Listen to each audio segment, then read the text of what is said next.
सूरज की हल्की हल्की किरणें नदी पर पड़ रही थीं। पानी में सुनहरी चमक थी। गांव में सुबह की चहल पहल शुरू हो गई थी, लेकिन बड़े भाई हीरालाल के घर में हमेशा की तरह कड़क आवाज गूंज रही थी। अरे ओ शिवा, उठ जा, कब तक सोता रहेगा? देख, मैं तुझसे बड़ा हूं, जब तक मैं जिंदा हूं तुझे आराम करने का हक नहीं। छोटा भाई शिवराम, जो अभी अभी जागा था, चुपचाप उठ गया। उसकी पत्नी राधा भी डरकर खड़ी हो गई।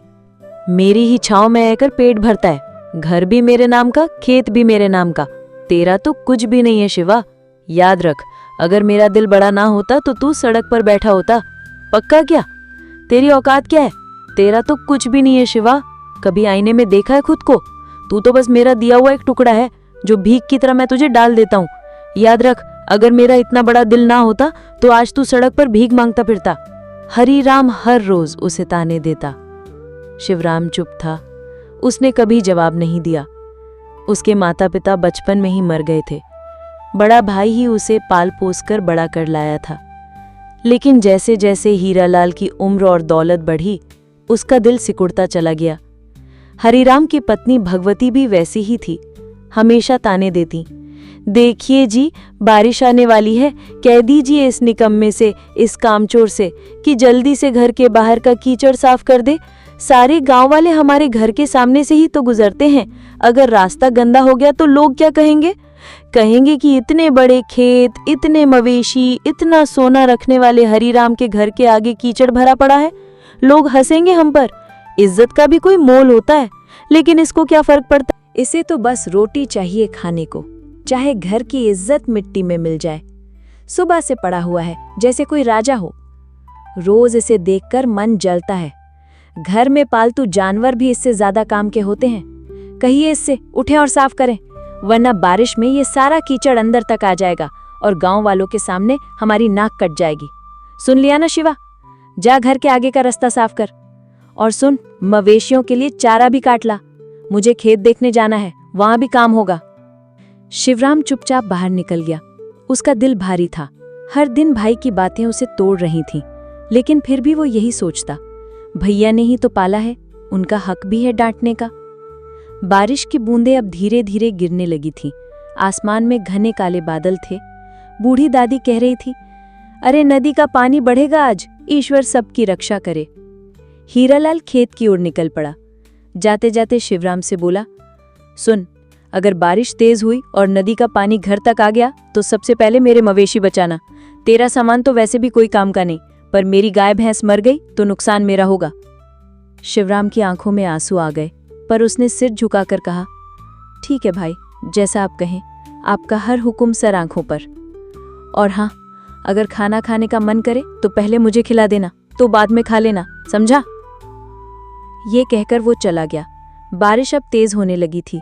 आसमान में बिजली कड़क रही थी। शिवराम ने जल्दी जल्दी घर के बाहर का रास्ता साफ किया, फिर मवेशियों के लिए चारा काटने चला गया। मनी मन उसने भगवान से कहा, हे प्रभु, इस बारिश में हमारे घर बचे रहें। भले ही मेरा कोई सामान बह जाए, पर भाई का घर बचा लेना। उनके पास तो सब कुछ है, मैं तो जहां भी जाऊंगा रह लूंगा। उसकी दया और भोलापन देखकर मानो बादल भी रो पड़े। बारिश और तेज होने लगी थी, लेकिन हीरालाल को अपने खेत की चिंता थी। उसने दूर से देखा, पानी खेतों में भर चुका था, मगर उसके मन में सिर्फ एक ही बात थी, अब की बार फसल मरी तो शिवराम को काम से निकाल दूंगा। उसके पेट पर बोझ उठाने की ताकत मुझ में नहीं। उसके मन का घमंड और लालच बारिश के पानी से भी ज्यादा नहीं, गहरा था। बारिश की बूंदें अब तेज होकर मूसलधार बन चुकी थीं। गांव के लोग अपने अपने घरों को मजबूत करने में लगे थे। नदी का पानी उफन कर किनारों से बाहर आने लगा था। उसी समय हीरालाल घर लौट आया। मूड और भी खराब था। खेत का आधा हिस्सा पानी में डूब चुका था। आते ही उसने देखा शिवराम ने चारा काटा नहीं था। दरअसल बारिश इतनी तेज थी कि शिवराम खुद भीगकर कांप रहा था, लेकिन हरीराम को उसकी हालत से कोई फर्क नहीं पड़ा। उसने गुस्से से चिल्लाकर कहा, निकम्मे, जब देखो तब भीगता रहता है, चारा नहीं काटा, अब मवेशी भूखे मर जाएंगे। तू किस काम का है आखिर? भैया, बारिश बहुत तेज थी, माफ कर दो, मैं अभी काट लाता हूँ। हरीराम की आंखों में घमंड और नफरत भर गई। उसने एक जोरदार लात शिवराम के पेट में मारी। शिवराम गिर पड़ा। उसकी पत्नी राधा दौड़ती हुई आई, लेकिन हीरालाल ने उसे भी धक्का दे दिया। बंसी, उनका छोटा बेटा, जोर जोर से रोने लगा। बस, बहुत हो गया। आज से ये घर तेरा नहीं, निकल जा यहाँ से। मैं तुझ पर और तेरे परिवार पर एक दाना भी खर्च नहीं करूंगा। निकल जा मेरे घर से। शिवराम की पत्नी रोती रही। भैया, हाथ जोड़ती हूँ, ऐसा मत करो, बारिश हो रही है, हम कहाँ जाएंगे इस वक्त। देखो भैया, हमारा तो कोई नहीं है, ये घर ही हमारा आसरा है। आप नहीं देंगे साथ तो कौन देगा भैया? अगर इसे भी छोड़ देंगे तो छोटा बच्चा कहाँ सिर छुपाएगा? भैया, भगवान के लिए, इतनी रात में इतनी ठंडी में कहाँ जाएंगे हम? सड़क पर मर जाएंगे भैया। आपको जो चाहे सजा दे दीजिए। सिवाय सारे काम मान लेता था। लेकिन घर से मत निकालो, जहां मर्जी जाओ। नदी में डूब मरना है तो मर जाओ, मुझे कोई फर्क नहीं पड़ता। ये घर मेरा है और इसमें रहने का हक भी सिर्फ मेरा है। बारिश की बूंदी अब शिवराम के आंसुओं के साथ मिल चुकी थी। वो चुपचाप उठा, उसके गीले कपड़े उसके शरीर से चिपक रहे थे। उसने अपनी पत्नी और बेटे को साथ लिया और निकल पड़ा। उसकी पत्नी की आंखें लाल थी, लेकिन उसने भी कुछ नहीं कहा। दोनों घर से बाहर निकल गए। बाहर ठंडी हवा चल रही थी। बारिश में उनके पैर कीचड़ में धंस रहे थे। बच्चे का शरीर ठंड से कांप रहा था। रात का अंधेरा उतर आया था। गांव के लोग खिड़कियों से देख रहे थे, पर किसी की हिम्मत नहीं हुई कुछ बोलने की। हरिराम से सब डरते थे। शिवराम धीरे धीरे नदी की ओर बढ़ गया। नदी किनारे थोड़ी सी ऊंचाई थी, जहां बरगद का बड़ा पेड़ था। वहीं पर एक पुरानी झोपड़ी थी। उसी पेड़ के नीचे उसने पत्नी से कहा, यहीं रुकते हैं राधा। देखो, ये पेड़ की जड़ें भले ही बाहर निकल आई हैं, ये झोपड़ी भी पुरानी और टूटी फूटी है, लेकिन हमारे लिए ये भी किसी महल से कम नहीं है। कम से कम हमारे सिर पर एक छत तो होगी। ईश्वर ने हमें हर मुश्किल से बचाया है राधा, आज भी बचाएंगे। मुझे पूरा भरोसा है, हमारे दुख के दिन जल्दी ही खत्म होंगे। हमें बस हिम्मत नहीं हारनी है। जब तक ये सांसें चल रही हैं, मैं तुझे कभी भी खुले आसमान के नीचे सोने नहीं दूंगा। सुनिए जी, हमने किसी का क्या बिगाड़ा था? हम तो हमेशा सबका भला ही चाहते थे, फिर भी भैया ने हमें क्यों निकाल दिया? उनका दिल इतना कठोर कैसे हो गया? हम तो अपने हक का भी नहीं मांग रहे थे, बस 2 रोटी और सिर छुपाने की जगह चाहिए थी। क्या हमारा यही कसूर था सिवर? भगवान ही जाने अब हमारा क्या होगा। राधा, मत रो मत रो, देखो बंसी को ठंड लग जाएगी, उसका बदन कांप रहा है। अगर तू ऐसे टूट जाएगी ना तो मैं भी कमजोर पड़ जाऊंगा। मैं अभी जाता हूँ गांव के बाहर, वहां पेड़ के नीचे सूखी घास पड़ी थी, वही ले आता हूँ। देख लेना, इसी बारिश में, इसी ठंडी रात में हम अपना घर सजाएंगे। हाँ, टूटी फूटी झोपड़ी होगी, दीवारों से हवा भी आएगी, लेकिन वो हमारा होगा राधा, सिर्फ हमारा। छोटा सा, लेकिन उसमें तेरा, मेरा और बंसी का सपना होगा। मुझे यकीन है भगवान हमें देख रहे हैं। एक दिन यही बारिश हमारी खुशियों की भीगी भीगी सौगात लेकर आएगी। वो उठा और घने अंधेरे में चला गया। उसकी पत्नी अपने भीगे बेटे को सीने से लगाकर बैठ गई। आसमान से बिजली चमक रही थी, बरगद के पत्ते झड़ रहे थे, पर उसी पेड़ के नीचे एक टूटे परिवार ने नया जीवन शुरू करने की ठानी थी। बारिश की बूंदें थमती नहीं थी। शिवराम, राधा और बंसी नदी किनारे बरगद के पेड़ के नीचे झोपड़ी में बैठे कांप रहे। बंसी भूख से रोने लगा। उसकी रोती आवाज सुनकर राधा भी रो पड़ी। शिवराम गांव के बाहर बने कचरे के ढेर तक गया। वहां लोगों द्वारा फेंकी गई सड़ी गली सब्जियां और पत्तियां पड़ी थीं। शिवराम ने कांपते हाथों से उनमें से 2 आलू निकाले। एक आधा सड़ा हुआ था, दूसरा भी गला था, लेकिन उसके लिए यही अमृत था।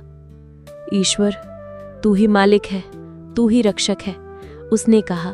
उसने 2 और छोटे छोटे बैंगन उठाए, फिर वापस झोपड़ी की ओर लौट पड़ा। रास्ते में ठंडी हवा उसके भीगे शरीर में चुभ रही थी, बिजली चमक रही थी और अचानक बादल फटने जैसे गरजने लगे। तेज हवाएं चली, बारिश की बूंदें मानो पत्थर बन गई। शिवराम किसी तरह झोपड़ी तक पहुंचा। राधा ने दरवाजे की जगह खड़ी होकर उसे अंदर खींचा। वो कांप रहा था। उसके हाथ से आलू और बैंगन गिर पड़े। राधा ने जल्दी से उन्हें उठाया और रोती हुई बोली, अरे तुम भीग क्यों गए शिवा? देखो तो सही, बारिश कितनी तेज हो रही है। तुम्हारा सारा बदन कांप रहा है, कपड़े भीगी चादर जैसे चिपक गए हैं। तुम ऐसे बाहर क्यों निकल गए थे? अगर तुम्हें कुछ हो गया तो हम कैसे जिएंगे? मुझे बहुत डर लग रहा है।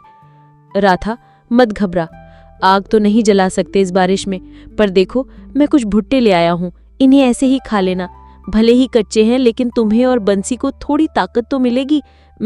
मैं ठीक हूँ राधा, मुझे भूख नहीं है, ठंड भी नहीं लग रही। बस तुम दोनों खा लो, तुम्हें मजबूत रहना होगा, तुम्हारे लिए ही तो मैं सांसें ले रहा हूँ। तभी अचानक जोरदार हवा चली और झोपड़ी की आधी छत उड़ गई। ठंडा पानी भीतर गिरने लगा। बंसी डर से रोने लगा। राधा भी कांप गई। बारिश का कहर बढ़ता ही जा रहा था। हर तरफ अंधेरा, ठंडी हवा, बिजली की डरावनी चमक और उस वीरान झोपड़ी में रहने में 3 बेसहारा लोग। लेकिन शिवराम का दिल कह रहा था, भगवान मेरी सांसें ले लेना पर इन्हें बचा लेना। ईश्वर तू ही मालिक है, तू ही रक्षक है, तेरे ही भरोसे तो ये सांसें चल रही हैं। आज हमारे पास कुछ भी नहीं बचा, ना घर, ना ठिकाना, ना ही कोई सहारा। बस तेरा नाम है जिसके सहारे हम जी रहे हैं। हे प्रभु, अगर हमने कभी कोई पाप किया हो तो माफ कर देना, लेकिन मेरे बच्चों को इस सर्दी और भूख से बचा लेना। तू ही हमारा सहारा है, तू ही हमें हिम्मत देता है। जब जब दुनिया ने मुंह मोड़ा है तभी तेरा हाथ हमारे सिर पर महसूस हुआ है। इस बार भी हमें अकेला मत छोड़ना। उस रात उसने ठंड से कांपते हुए अपनी भीगी पत्नी और बेटे को सीने से लगाए आंखें बंद कर लीं। बारिश की बूंदें जैसे उसके चेहरे पर पड़ते हुए कह रही थीं, संघर्ष तो अभी शुरू हुआ है। बारिश लगातार 3 दिनों से हो रही थी। नदी का पानी किनारे तोड़कर बहने लगा था। झोपड़ी की दीवारें गीली होकर गल रही थीं। छप्पर टपक रहा था। अंदर बंसी ठंड और भूख से कांप रहा था। राधा का भी बुरा हाल था। उसकी आंखों के नीचे काले गड्ढे पड़ गए थे। 3 दिनों से भूखे थे। उनके पास खाने को कुछ नहीं था। उस रात तेज हवा और बारिश की आवाज से झोपड़ी कांप रही थी। राधा ने कांपती आवाज में कहा, सुनिए जी, अब क्या होगा? देखिए ना, ये झोपड़ी भी कब गिर जाए कुछ भरोसा नहीं। हर तरफ से पानी टपक रहा है। अगर ये गिर गई तो हम कहाँ जाएंगे? बंसी को देखिए, उसे तेज बुखार है, उसकी सांस भी भारी हो रही है। उसके लिए तो दूध तक नहीं है हमारे पास। हम आखिर कब तक यूं ही जिंदा लाशों की तरह जीते रहेंगे? राधा, मैं भैया के पास जाऊंगा। जो भी हो, बच्चे की जान तो बचानी ही है। मैं उनसे थोड़ा सा दूध ही तो मांगूंगा। अगर उनका दिल पिघल जाए तो शायद बंसी बच जाए। भले ही मुझे कुछ भी सुनना पड़े, पर मैं जाऊंगा। भैया वापस घर लेंगे हमें। सच कहूं तो अगर आपके भाई ने आपको आपके हिस्से की जमीन दी होती तो आज हमारे पास भी एक मजबूत घर होता। लेकिन उन्हें तो बस यही लगा कि आपको पाला पोसा है तो आपके माँ बाप के हिस्से की जमीन पर भी उनका हक है। उन्होंने तो कभी ये जरूरी ही नहीं समझा कि वो जमीन आपकी भी थी। और आपने भी तो कभी अपना हिस्सा नहीं मांगा। क्यों? क्या हमारी जिंदगी की कोई कीमत नहीं? राधा, भैया ने मुझे पाल पोस कर बड़ा किया है। मेरे माता पिता के मरने के बाद उन्होंने ही तो मुझे सहारा दिया। अगर इस एहसान के बदले उन्होंने मेरी जमीन ले ली तो क्या हुआ? मैं भाई से कभी अपना हिस्सा नहीं लेना चाहता। जो दिया ईश्वर ने दिया, जो नहीं दिया वो भी उनकी मर्जी। अगर मेरे नसीब में होगा तो ईश्वर खुद देंगे, लेकिन मैं अपने भाई से कुछ मांगकर उनका सिर झुकाना नहीं चाहता। पर आज बच्चे की जान बचाने के लिए मुझे उनकी मदद लेने जाना ही होगा। शिवराम के दिल में भी यही उम्मीद थी। वो रात में ही अपना निकल पड़ा। रास्ते में घुटनों तक पानी था। बिजली की चमक में सब और भी डरावना लग रहा था। गांव के कच्चे रास्तों पर फिसलन थी, लेकिन उसके कदम नहीं रुके। वो भाई के घर पहुंचा। दरवाजा बंद था। अंदर से बातों की आवाज आ रही थी। भैया, भैया दरवाजा खोलो। अंदर हीरालाल अपनी पत्नी भगवती के साथ बैठा गर्म दूध पी रहा था। अब ये कौन आ गया इस तूफानी बारिश में? दिन भर की मेहनत के बाद चैन से बैठा भी नहीं जाता। हर वक्त कोई ना कोई मुसीबत दरवाजे पर आ खड़ी होती है। कौन होगा इतनी रात को? और अगर भीग भी रहा है तो मुझे क्या? सबको मेरी ही चौखट दिखती है क्या? जाओ जहाँ जाना है, मुझे कोई मतलब नहीं, जाके मरे बाहर। हीरालाल उठा, दरवाजा खोला। सामने शिवराम को देखकर उसका चेहरा तमतमा गया। उसने तिरस्कार भरी नजरों से पूछा, क्यों आया यहाँ? क्या चाहिए तुझे इस वक्त? दिन हो या रात हर वक्त भीख मांगने चला आता है, जैसे हमारी छाती पर मूंग दलनी है तुझे। बोल, क्यों आया है? भैया, बंसी को तेज बुखार है। 3 दिन से बारिश में भीगा पड़ा है। उसका पूरा बदन ठंडा पड़ रहा है। उसके पास पहनने के खातिर कुछ था ही नहीं। खाने को कुछ नहीं है। झोपड़ी कभी भी गिर सकती है। भैया कुछ अनाज दे दो, कोई पुरानी चादर ही दे दो। बच्चा है भैया, उसकी जान बचानी है। हम कहीं और नहीं जाएंगे, बस उसकी सांसें चलती रहे। इतनी सी दया कर दो। सुनो जी, देखिए तो ये फिर आ गया भीख मांगने। निकम्मा कहीं का, काम धंधा तो है नहीं, बस दूसरों के दरवाजे पर हाथ फैलाना आता है। अरे जा रे, मेरे पास भी नहीं है, खाने को कुछ नहीं है, समझे? और सुन, भगवान के नाम पर मत आना बार बार। जो अपनी बीवी बच्चों का पेट नहीं पाल सकता उसे तो मर ही जाना चाहिए। चल निकल यहाँ से, हमारा सिर मत खा। भैया, एक बार बंसी को देख लो, छोटा सा है, मर जाएगा तो निकल जाए यहाँ से। मरना है तो मर जाए, मुझे क्या फर्क पड़ता है। तू जिए या मरे, मेरी जिंदगी पर कोई असर नहीं पड़ने वाला। हर बार रोनी सूरत लेकर चला आता है, जैसे तेरी जिम्मे का मैं ही सब कुछ हूँ। निकल यहाँ से। और सुन, आइंदा मेरे दरवाजे पर भी मत दिख जाना, नहीं तो इस बात खदेड़ दूंगा, समझा। जा, जहाँ जाना है, मरना है तो मर जा, मुझे तेरी और तेरे बच्चे की कोई फिक्र नहीं है। बारिश की बूंदें उसके आंसुओं के साथ बह रही थी। वो उल्टे पांव लौट पड़ा। गांव के कुछ लोग अपने अपनी खिड़कियों से देख रहे थे। शिवराम ने एक घर के आगे जाकर मदद मांगी। घर के मालिक ने तिरस्कार से कहा, जब तेरा अपना भाई ही तुझ पर दया नहीं कर रहा तो हम क्यों करें, निकल यहाँ से। काश अम्मा, काश मेरे हाथ में भी कुछ होता तो तुम्हारे पैरों में रख देता।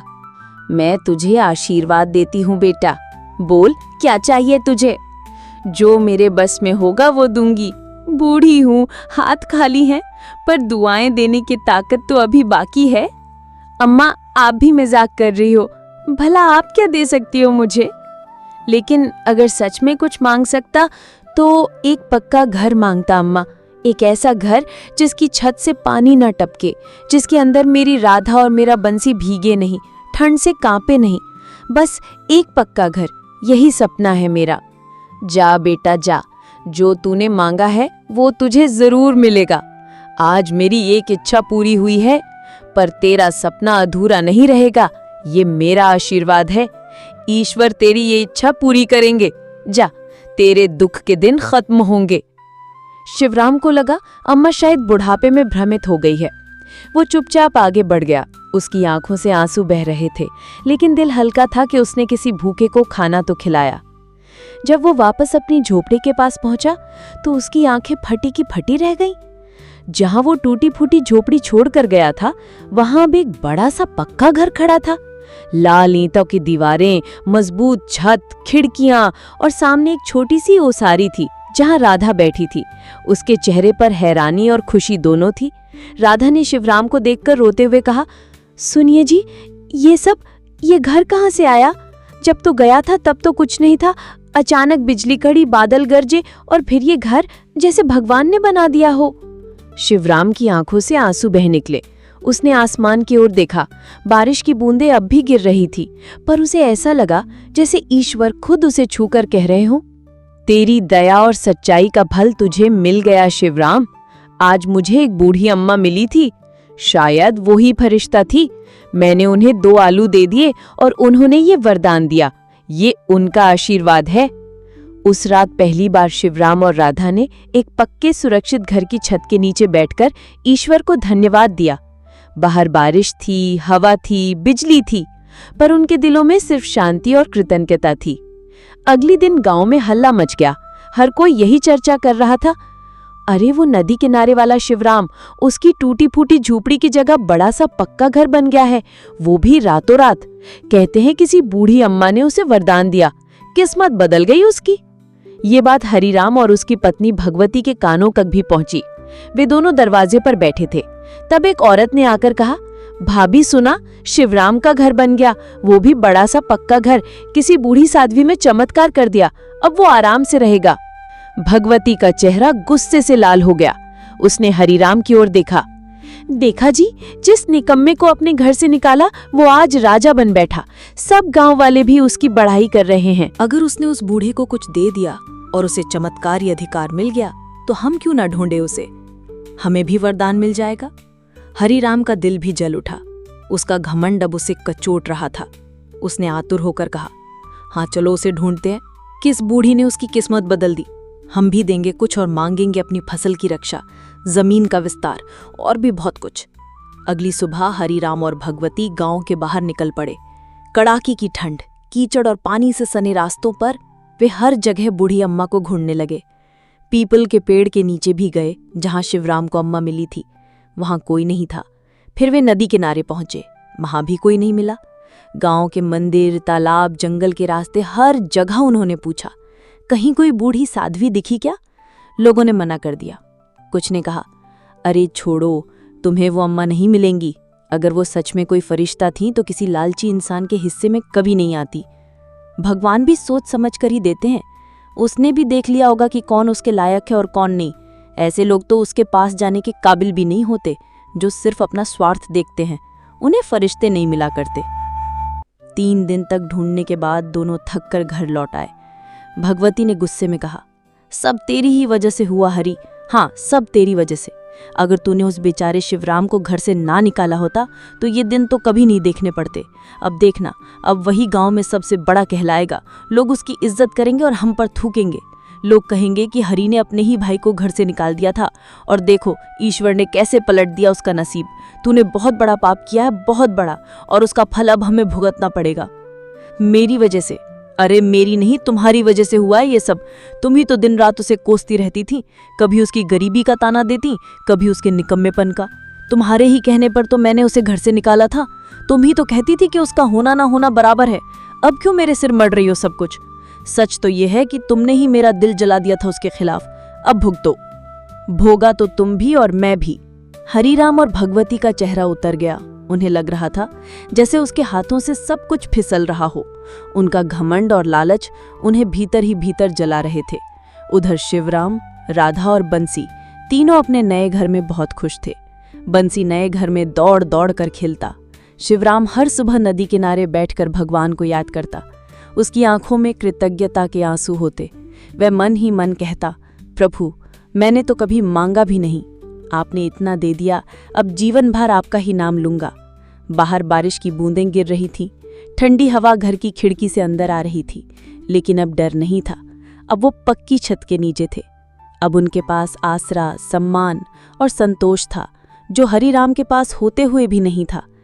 कहते हैं पानी की तेज धारा और लालच दोनों का कोई भरोसा नहीं होता। नदी जब उफनती है तो अपने साथ मिट्टी, घर, पेड़ पौधे बहा ले जाती है, और इंसान जब लालच में डूबता है तो रिश्ते, अपनापन, संस्कार सब बहा देता है।